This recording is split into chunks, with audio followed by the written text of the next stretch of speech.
Bom dia, vocês estão bem? Espero que sim. Nós estamos aqui reunidos hoje, como a grande maioria sabe, né? O pastor Flávio está de férias, encontra-se de férias, descansando, revigorando as forças para estar aqui de volta com a gente em breve. E nós vamos continuar a nossa exposição na carta de Tessalonicenses, a carta de Paulo aos Tessalonicenses, concluindo hoje a primeira carta aos Tessalonicenses. Então, a gente vai não terminar a série ainda, porque nós temos ainda a segunda carta de Paulo aos Tessalonicenses, vamos começá-la semana que vem. Então, quero desde já convidá-los a abrir a Bíblia de vocês em 1 Tessalonicenses, capítulo 5. Nos últimos domingos, o pastor Flávio pregou sobre essa primeira parte do capítulo 5, ele foi dividida. Nos últimos 2 domingos nós vimos isso, o capítulo 5.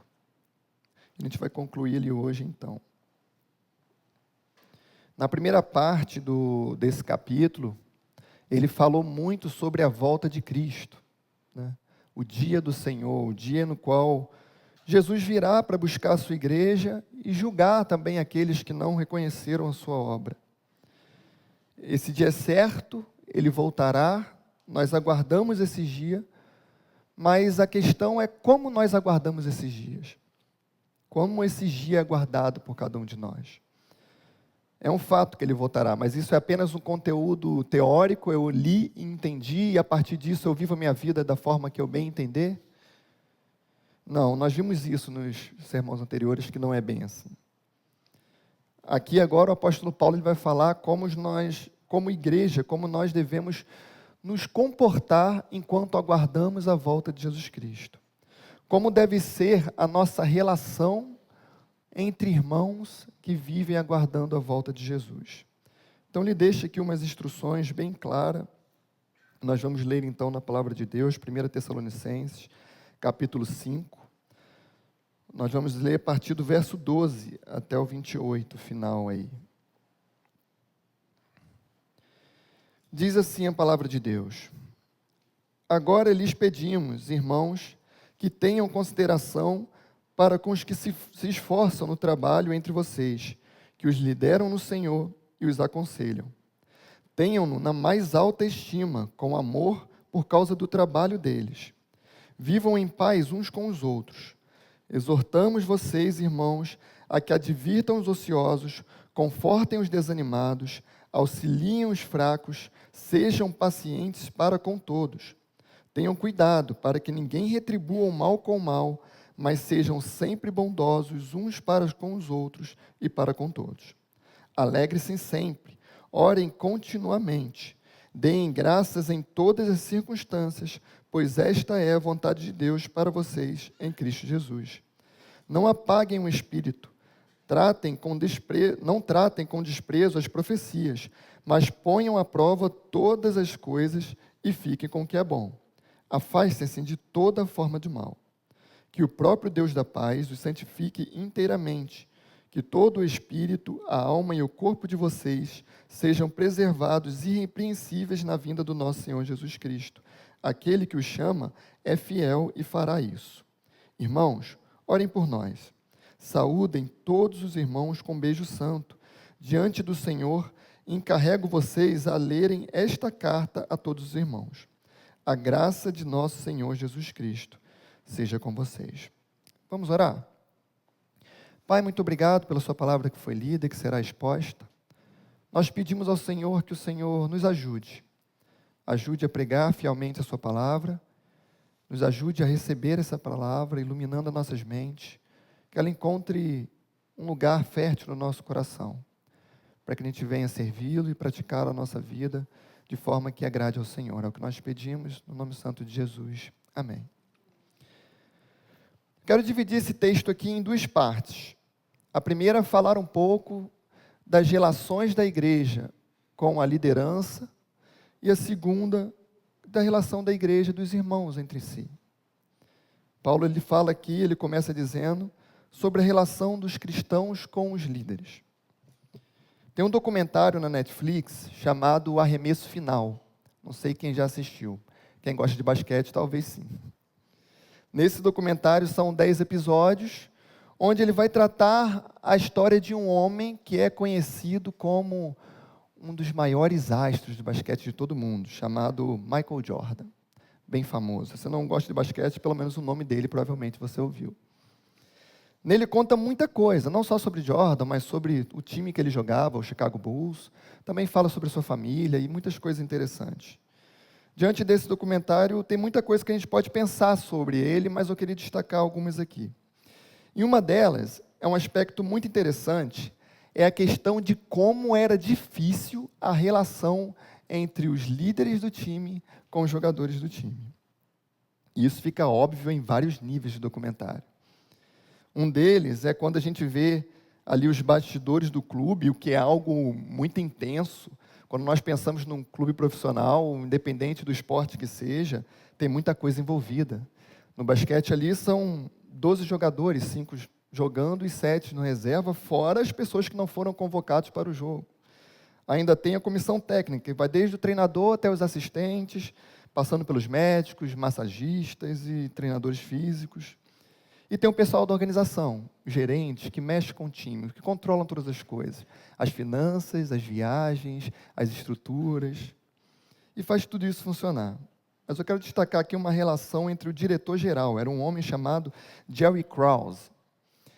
Ele tinha uma relação muito complicada com os jogadores do time. Krause, ele era inegavelmente hábil demais para escolher as pessoas do time. Isso é incontestável. Ele fazia isso muito bem. E pelo que mostra no documentário, ele ressentia o fato de ele não ser tão conhecido, não ser tão famoso, não ter sido tão aplaudido quanto os jogadores. É claro, ele não estava ali na quadra arremessando bola na cesta, então era mais difícil que alguém enxergasse ele em todo momento. Mas ele podia falar, por outro lado, que os jogadores também olhavam para ele com uma sensação, um pouco, às vezes, de desprezo. Ele só é uma pessoa de terno, engomada ali, que até é útil para o time, mas quem faz o trabalho pesado é a gente. É a gente que treina a semana inteira, é a gente que corre esse campo inteiro e sai daqui morto, suado por causa disso. Embora ele era útil, o trabalho pesado acaba sobrando para nós. Era o que os jogadores normalmente falavam. Ele podia argumentar que só dava certo porque foi ele quem criou tudo aquilo que os jogadores poderiam fazer. É ele quem montou cada pessoa da equipe.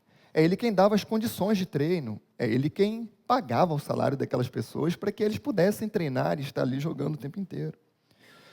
Por outro lado, também alguns outros jogadores eles podiam falar que eles não eram valorizados também muito bem. Por exemplo, o Scottie Pippen, que era o segundo melhor jogador do time, a finança do que ele ganhava ali não chegava nem perto do que, na verdade, ele merecia. Eles também poderiam falar que eles geravam muito mais lucro do que também eles ganhavam. Isso é um fato. A gente, às vezes, vê os salários dos jogadores e a gente fica tipo assim, nossa, como é que eles ganham tanto dinheiro? Mas imagine, então, o tanto que eles geram de lucro para um time, já que o time tem dinheiro para pagar isso tudo para os jogadores. Eles poderiam comentar isso também. Mas é complicado, não é? Essa relação de liderança e de liderados. Sempre foi. Ela sempre foi difícil. E não só no mundo dos esportes, ela é difícil em todos os ambientes. No seu trabalho, normalmente a gente vê, é fácil ver os líderes ali guiando os funcionários. O chefe nunca tem boa fama, né? Ele tem que ser, e é praticamente um pré-requisito, né? Para ser chefe, ele tem que ser carrancudo. Esse aqui não pode ser, não. Esse aqui é bonzinho demais. Na família, por exemplo, é fácil liderar? É fácil, né?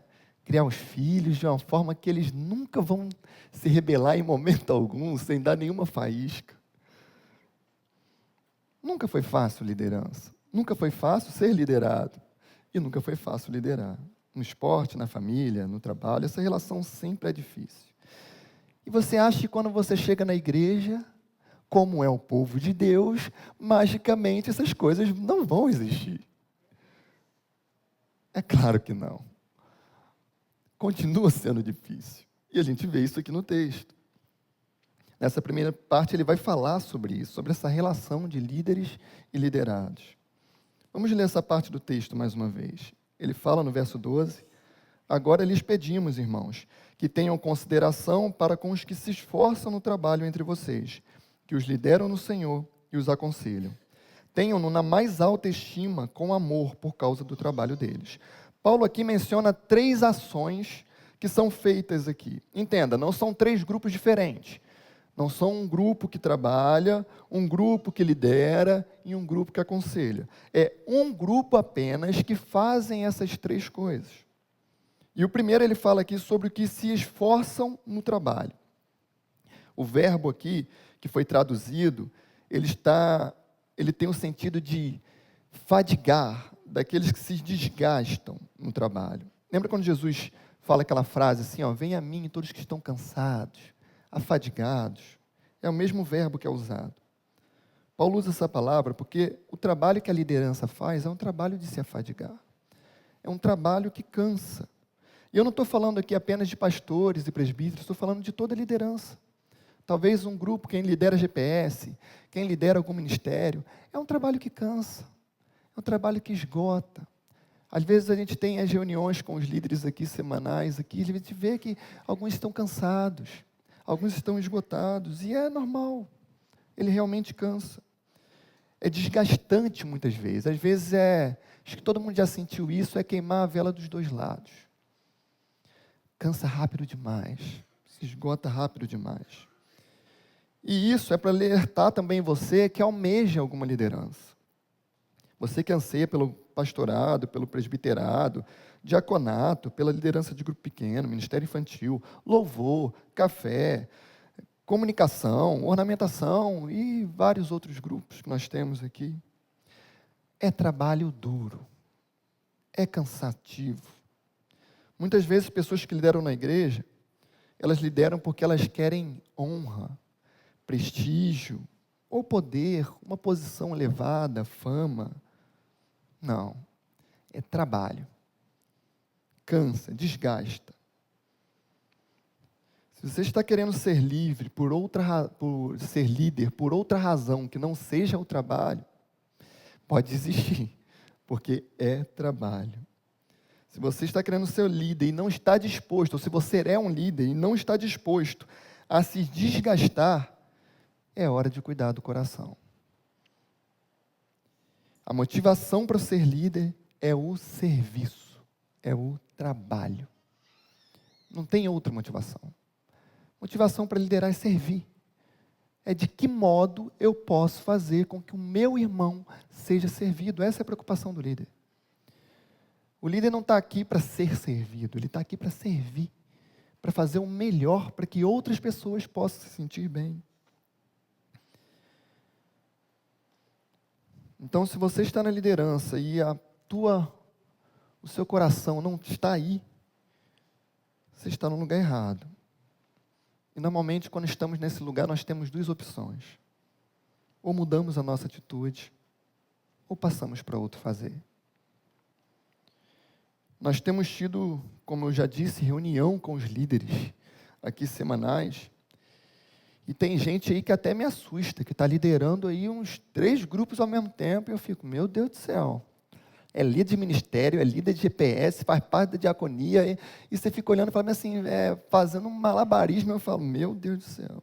E a gente se preocupa, porque a nossa preocupação é que não seja pesado para ninguém. Nas reuniões a gente sempre pergunta, está pesado? Se tiver, pede socorro, porque a gente não quer que seja pesado para ninguém. Mas uma coisa que me chama a atenção em cada reunião é a resposta que é dada. Normalmente eles falam o seguinte, é muito trabalho, cansa, tem hora que cansa, e não cansa pouco não, tem hora que cansa bastante. Mas o prazer de servir é muito maior. A recompensa de estar servindo é muito maior. E às vezes cansa mesmo. Imagina num dia de chuva como esse, poder estar em casa, dormindo, tem que levantar bem cedo para preparar um café da manhã, igual teve ali fora. Ontem, não sei se vocês sabem, a igreja, isso aqui não tinha nada. Teve uma festa que ontem alugaram e estava vazio isso aqui. Só tinha um salão. E já está tudo no lugar. povo estava aqui 7 horas da manhã já colocando tudo no lugar. E isso você acha que não cansa? Cansa, é domingo.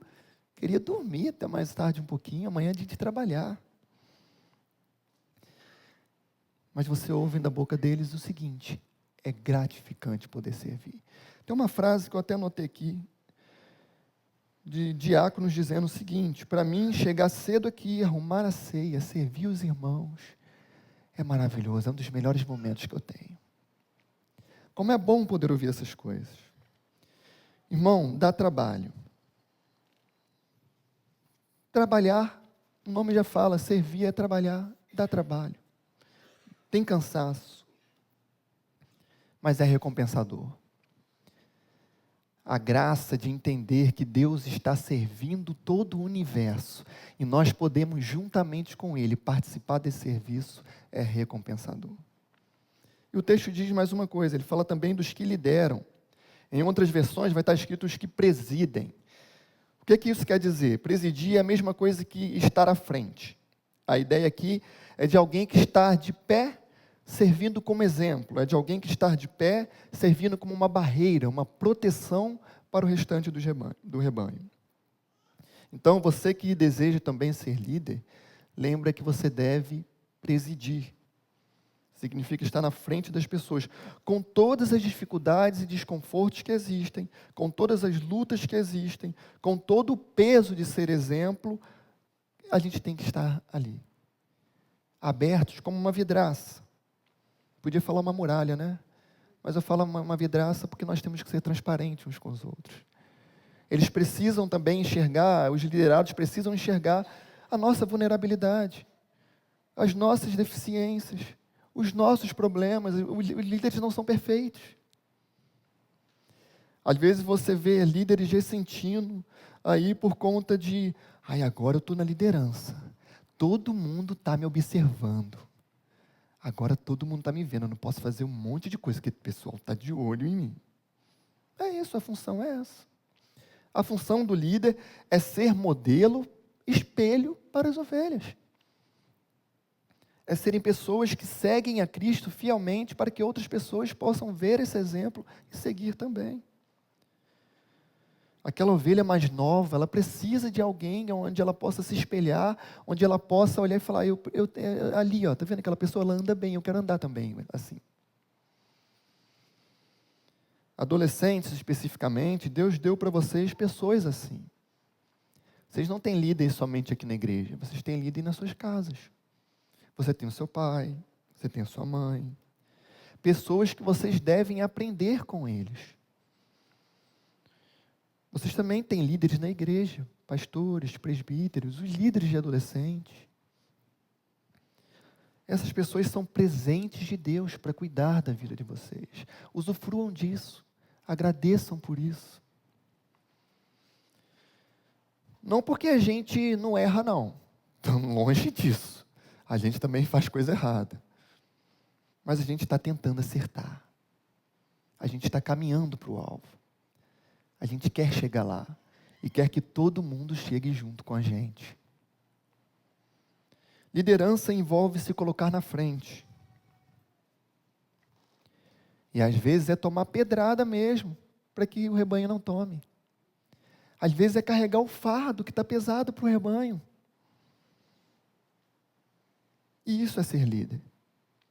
E se não está fazendo, ou muda, ou passa para outro fazer. E o que mais o texto fala? Aqueles que aconselham, em outras versões aqui, é traduzido como admoestar. Conselho é mais tranquilo, né? É uma palavra mais bonita. Admoestar dá um pouco de medo. Porque no final, o que é admoestar? Mas eu vou falar de admoestar porque no original é a palavra mais parecida com o que ele quer dizer. É chamar a atenção? De certa forma, sim. Mas entenda, a ideia aqui não é de ser o rei da bronca. De ser aquele cara que é chato. Entendeu? De ser aquela pessoa que vai ser, normalmente, às vezes a gente mira em alguns, né? Você é a pessoa que vai dar a bronca. Vai lá, tem que dar bronca, é você. Não é ser essa pessoa. A ideia é de alguém que vê o rebanho, está atento ao rebanho e precisa alertar aos perigos que tem por aí. Entenda, irmãos, todos nós somos pecadores. Todo líder da igreja é pecador. Todos nós, igreja do Senhor, somos pecadores e não tem ninguém que viva uma vida que não precisa de repreensão em algum momento. Não tem ninguém que viva uma vida que não precisa de cuidado. Não tem ninguém que vive uma vida no qual já está tudo tranquilo, não. Nós temos inúmeras coisas para ajustar, todos nós. Eu normalmente falo que quem mais vai para o gabinete aqui sou eu. Porque eu todo dia lá estou com o Flávio. Flávio, Mateus, vem aqui, tem que fazer isso aqui, isso aqui, isso aqui, isso aqui. Então, o que mais vai em gabinete aqui sou eu. Mas, especificamente, aqui, Deus fala que nós devemos admoestar uns aos outros. A palavra de Deus aponta isso. E não é um serviço só da liderança. Ele fala que todos nós devemos admoestar uns aos outros, cuidar uns dos outros, alertar uns aos outros. Mas aqui nesse texto, especificamente, ele está falando da liderança. A Bíblia fala que nós temos que, cabe ao líder também essa função de admoestar, chamar a atenção. Liderar envolve estar disposto a fazer isso, que muitas vezes é desagradável. Muitas vezes é sofrido o serviço de repreender uma ovelha. Algumas recebem muito bem, outras nem tanto. Mas entenda, faz parte do serviço. Isso é feito com amor. O intuito da repreensão é para que você ande no caminho correto. Eu dou graças a Deus todos os dias que eu tenho pessoas à minha volta para me repreender. Graças a Deus. Se eu não tivesse as pessoas, eu talvez já estaria acabado por aí há muito tempo. Graças a Deus, Deus colocou pessoas na minha vida que para me chamar a atenção. Alerta, volta, o caminho é aqui. Quando você olha, ou se você, ovelha, todos nós, por vezes somos líderes, por hora somos liderados, entenda que se chamarem você para admoestar, entenda que para a gente não é algo bom, não. Tem gente que às vezes pensa que, tipo assim, vamos ter uma conversa ali que a gente fica tipo assim, nossa, hoje eu vou chamar fulano de tal para dar uma chamada nele. Hoje vai ser um ótimo dia. É sofrido, irmão. Eu já vi muitas vezes presbíteros e líderes aqui da igreja tensos por fazer isso. Por ter que fazer isso, porque sabem que eles precisam fazer. E ao mesmo tempo eles sabem que é difícil fazer, é desconfortável, é desagradável. E a gente tem que lutar o tempo todo contra o pecado de deixar para lá, de ser omisso, que às vezes o mais fácil parece ser isso. Fala, deixa quieto, dá um tempo aí que uma hora resolve, uma hora entra no eixo. A gente tem que lutar contra esse pecado o tempo inteiro. Mas sabe por que a gente faz isso? Porque a gente está buscando ser fiel ao nosso chamado. E você que está liderando e corre dessa função, entenda, isso também faz parte do seu chamado. Se tem algum liderado, você é chamado para alertá-lo. Lidar com erro, lidar com coisas difíceis, participar de conversas constrangedoras, chamar pessoas às conversas difíceis, isso é parte sim. E se o líder não está fazendo isso, ou muda, ou passa para outro fazer. Veja, essa parte é um pouco desconfortável para mim. Afinal, está aqui como falando da liderança, nunca é tão fácil assim. Mas eu costumo dizer que o ouvido mais próximo da minha boca é o meu. Essas palavras não são simplesmente para vocês, mas são responsabilidade para nós, liderança, para todos nós, inclusive para mim. Agora vejam um aspecto muito importante aqui no verso 12, é que eles falam o seguinte, os que lideram no Senhor. Isso aqui é uma coisa importante, muito importante. Essa função de liderança, ela deve ser feita no Senhor. Por amor ao Senhor. Por amor ao rebanho do Senhor. E por mais nenhuma razão. Se uma liderança está ali porque ela quer poder, fama, visibilidade, respeitabilidade, ou porque ela gosta de controlar a vida dos outros, e infelizmente tem muito líder assim. É impossível a gente negar. Tem muito líder assim. Infelizmente, isso não é novidade não. Se você for ler que na Bíblia, 2000 anos atrás, tinha muita gente assim. Muitos lobos, usurpadores, líderes que ao invés de cuidar do rebanho de Cristo, se apropriam do rebanho de Cristo para o seu bem prazer. Para usar esse rebanho para os seus próprios desejos, para os seus próprios objetivos. Pessoas que lideram por razão errada. Muda esse coração ou deixa para outro fazer. Tem muita gente que está ferida por conta de líderes assim. Tem muita gente que tem dificuldade de entrar em igreja, porque passaram por líderes assim. São marcados. Verdadeiros líderes, eles não se colocam como superiores às ovelhas. Verdadeiros líderes sabem, primeiramente, que eles são ovelhas também. Afinal, nós só temos um pastor. Nós só temos o bom pastor, que é Cristo. Ele nunca abriu mão desse lugar. Nunca. Todos nós somos ovelhas de Cristo, de Jesus Cristo, o bom pastor. Nós somos, na verdade, aqui co-pastores, pessoas que cooperam com o pastoreio que Cristo tem feito na sua igreja.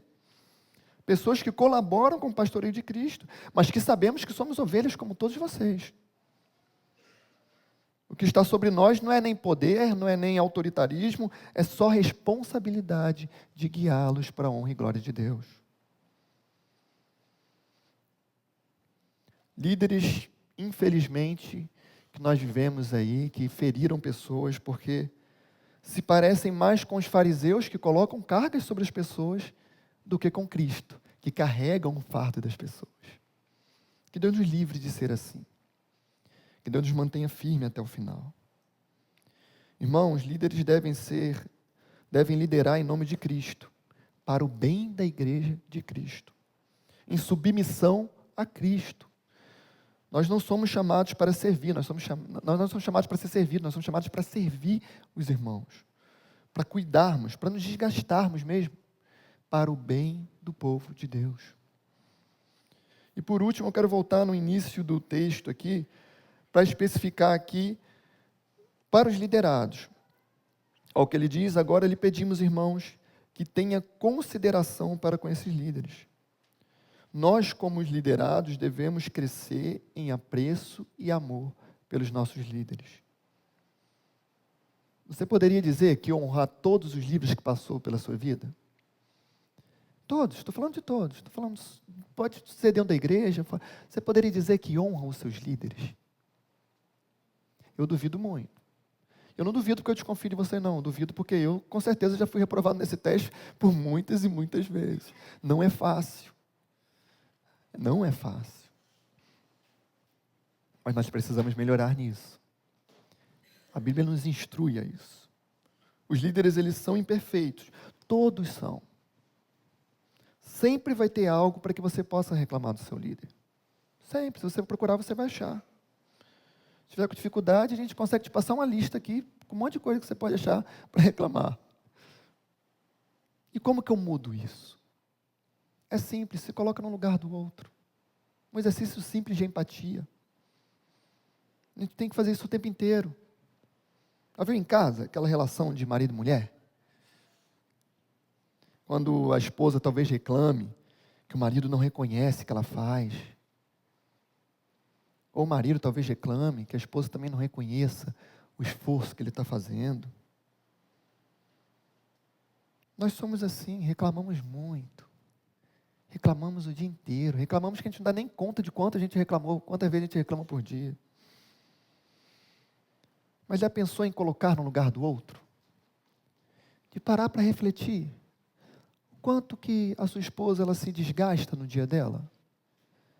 Quanto é desgastante ter que cuidar de tudo, sair para trabalhar, e chega em casa, tem 1 bilhão de coisas para fazer. Você parou para pensar no quanto também é para o seu marido ter que sair de casa, se esforçar, trabalhar. Às vezes é abrir mão de tempo com família. Colocam-se no lugar um dos outros. Se nós fizermos isso com as nossas lideranças, pensar no lugar dele, o quão é difícil estar ali também, quanto é o peso que eles carregam, qual a responsabilidade que eles têm de manter aquilo ali firme no centro. A gente está acostumado a pensar na liderança, muitas vezes, como aquela pessoa que explora. né? Aquela pessoa que... a gente foi educado assim, na escola a gente, hoje em dia, então, é bombardeado com isso.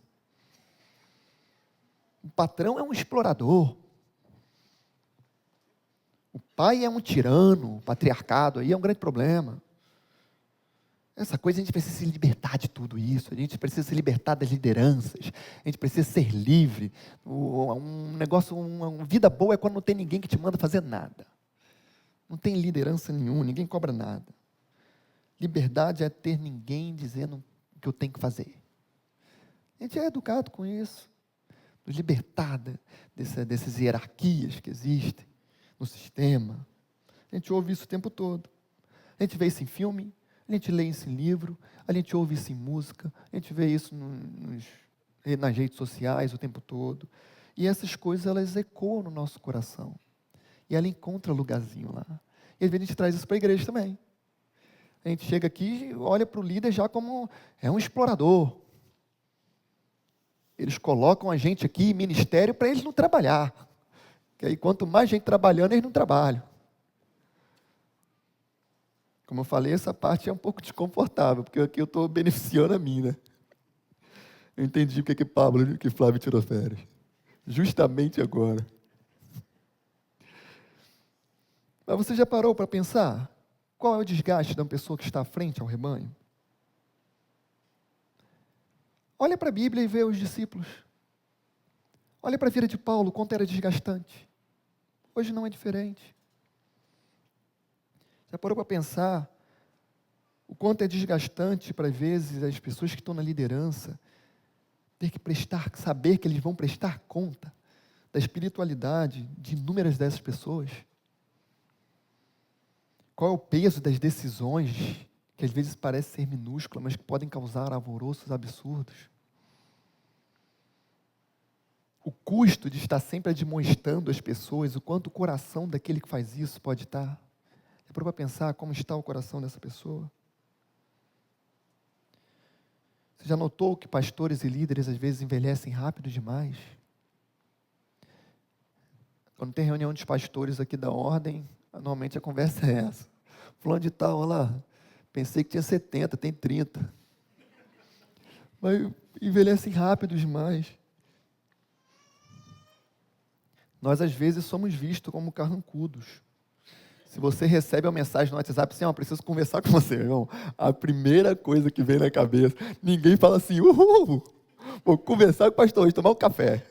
Normalmente a primeira coisa, o que eu fiz? O que será que eu fiz? Raramente a gente pensa, é coisa boa, é coisa boa. Mas nós fazemos isso, irmãos, porque nós queremos que o rebanho caminhe de forma sadia. Que seja aprovado por Deus, irrepreensíveis, para que as pessoas olhem para nós e vejam pessoas de outro mundo mesmo, que vivem em outro reino, que são diferentes daqui. Por isso todo esse cuidado. Ele inclui dizendo, tenham então na mais alta estima, com amor por causa do trabalho dele. Paulo não fala para cuidar deles porque eles são especiais.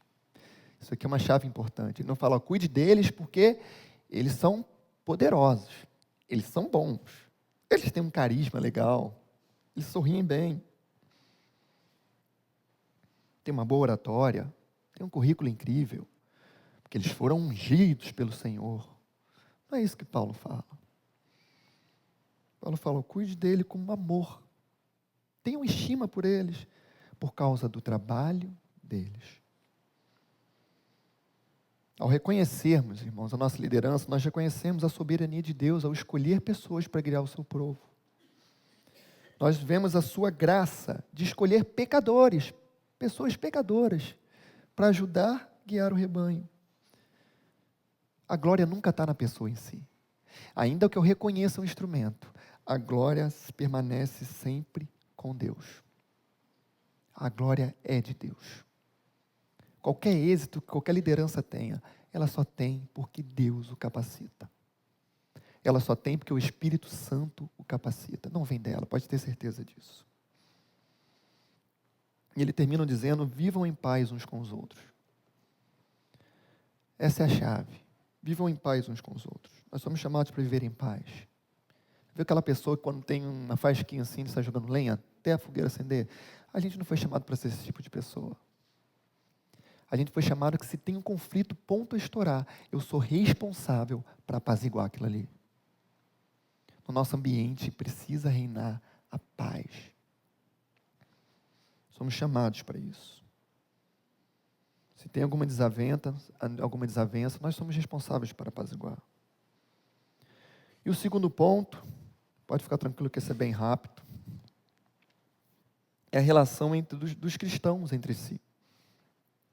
Ele diz o seguinte: exortamos vocês, irmãos, a que advirtam os ociosos, confortem os desanimados, auxiliem os fracos, sejam pacientes para com todos. Tenham cuidado para que ninguém retribua o mal com o mal, mas sejam sempre bondosos uns para com os outros e para com todos. Como eu estava dizendo no início, num time, todo mundo ali faz parte de uma única equipe. Ninguém pode fazer o que quer. Todos os jogadores ele tem que submeter às regras.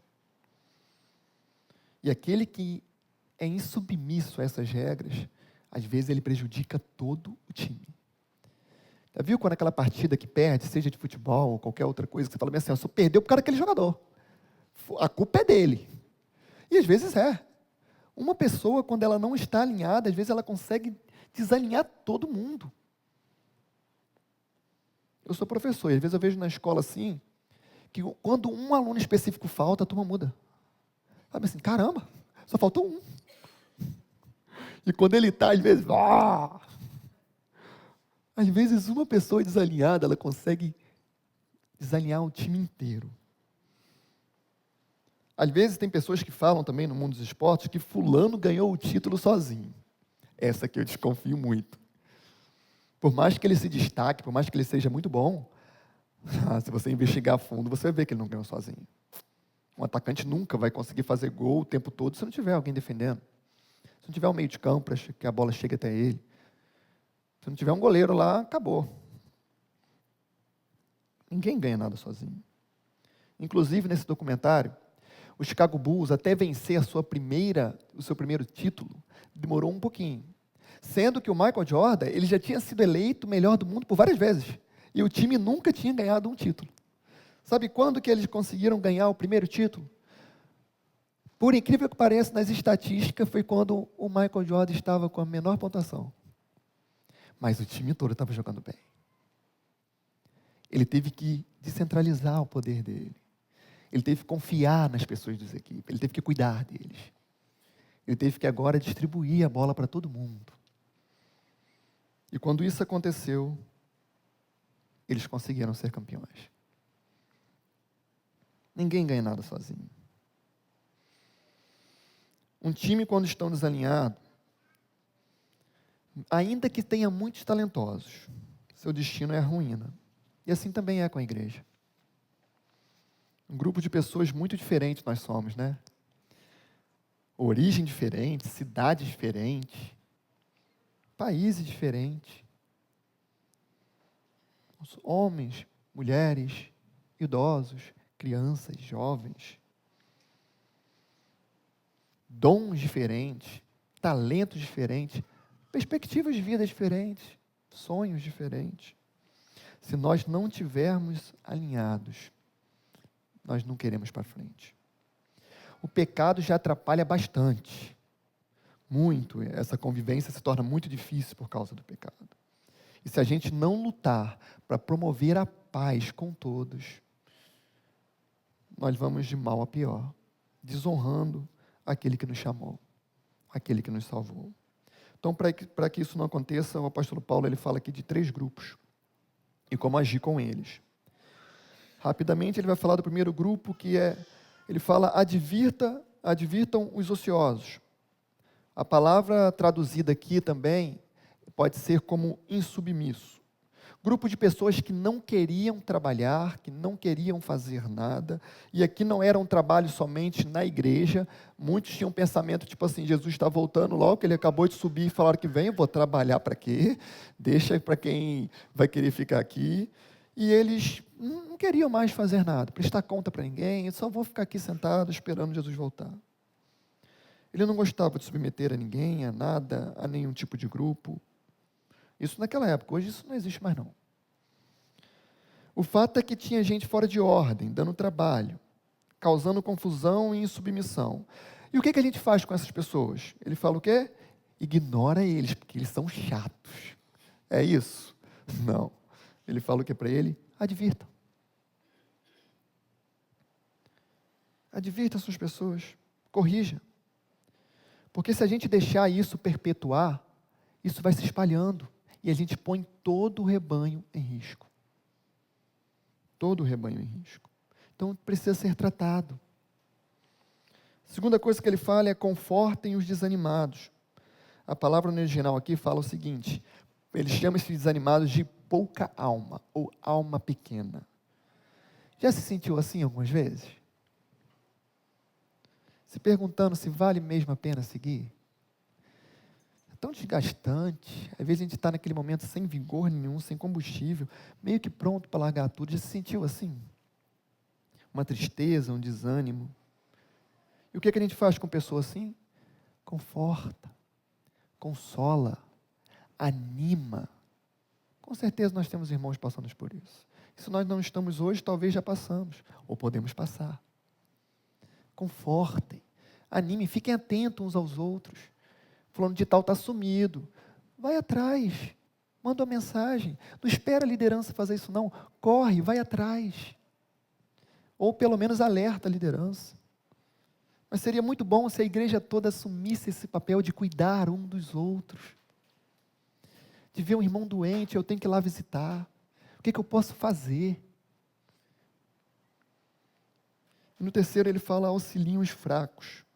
E como assim os fracos? O texto aqui não fica muito claro quem são esses fracos.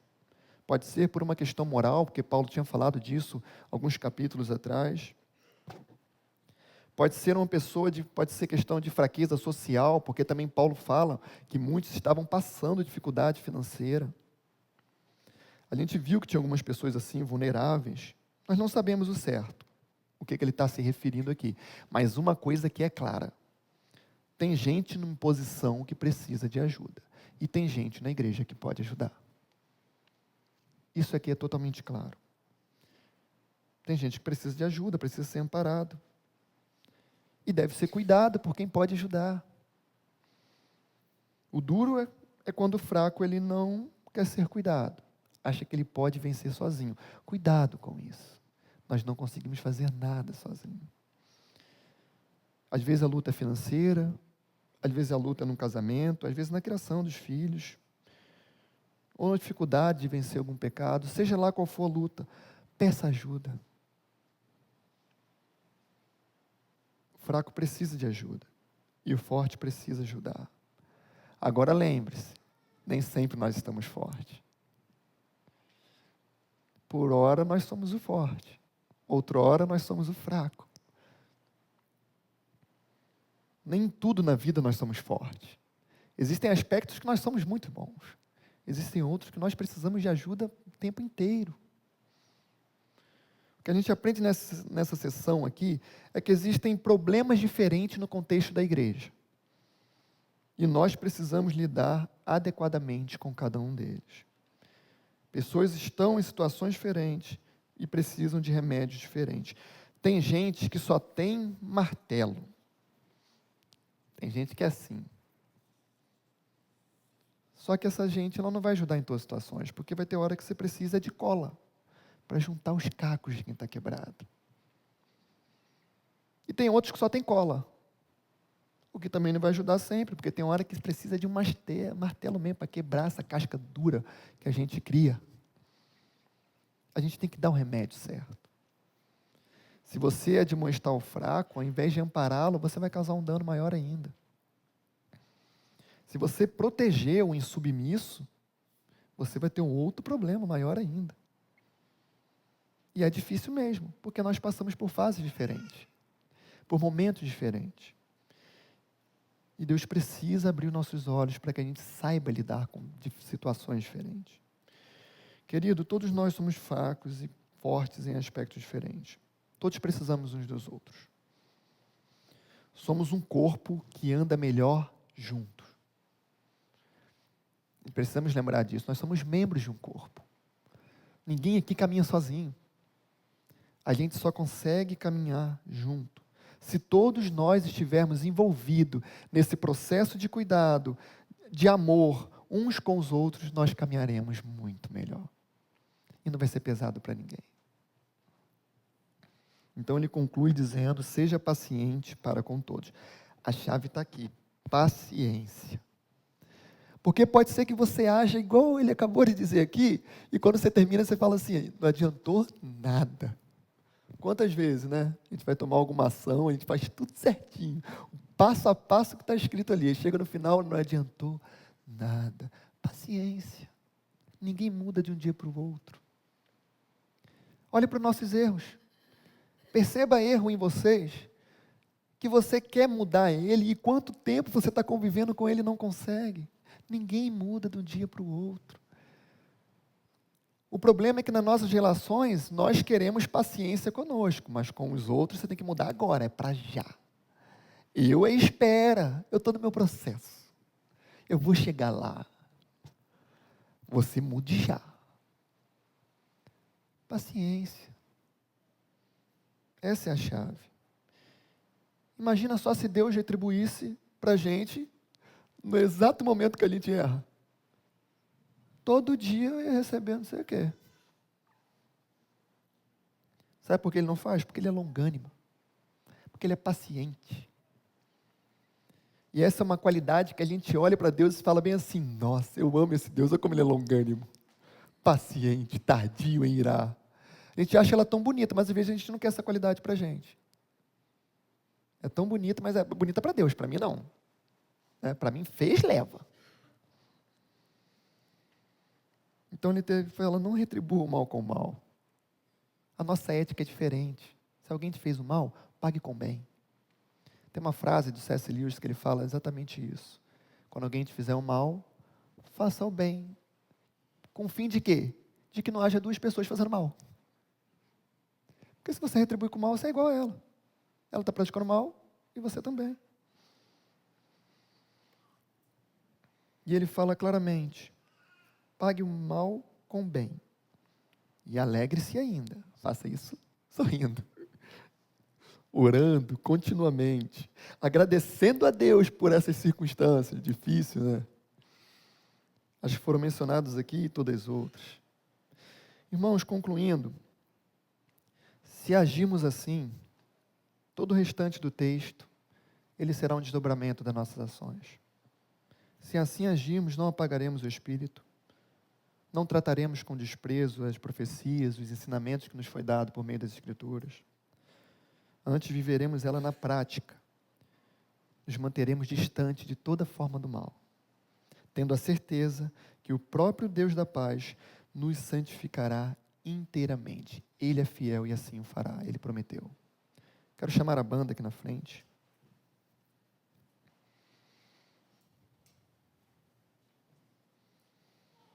Entenda, queridos, que a razão de tudo isso aqui é apontar para Jesus. Não é exaltar nenhum tipo de liderança, não é exaltar nenhum liderado, é apontar para Jesus. Nós queremos ser assim, não é para que a gente seja engrandecido, é para que as pessoas vejam Cristo em nós, porque Cristo era assim. Cristo era assim. Eu não quero ser paciente para que o pessoal olhe para mim e fale, olha, um cara bom, paciente. Não, eu quero que ele veja Cristo. É Cristo na vida dele. Nós não somos uma equipe de basquete, isso é muito claro, nem um time de futebol, embora aqui na igreja tenha excelentes jogadores, que se tiverem de frente para o gol, sem goleiro, ele faz gol na certa. Mas nós não somos um time de futebol. Nós não somos uma empresa, nós não somos uma ONG. Nós somos a igreja. Somos a única organização sobre a face da terra que pertence ao próximo mundo. O grupo chamados por Cristo para serem dele. Corpo dele, parecidos com ele. E quanto melhor a gente levar essas instruções a sério, mais eles verão Cristo em nós. Mais parecemos com ele. mais seremos luz do mundo, sal da terra, seremos povo de Deus vivendo nesse mundo. Gente, vida de igreja é dureza, mas é muito bom. É cansativo, mas é gostoso demais. Eu sei que tem dia que dá vontade de largar. Às vezes é cansado, é desajustado, é complicado.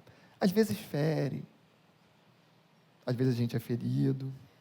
Parece que ninguém vê. Às vezes parece que ninguém se importa. Infelizmente nós somos assim.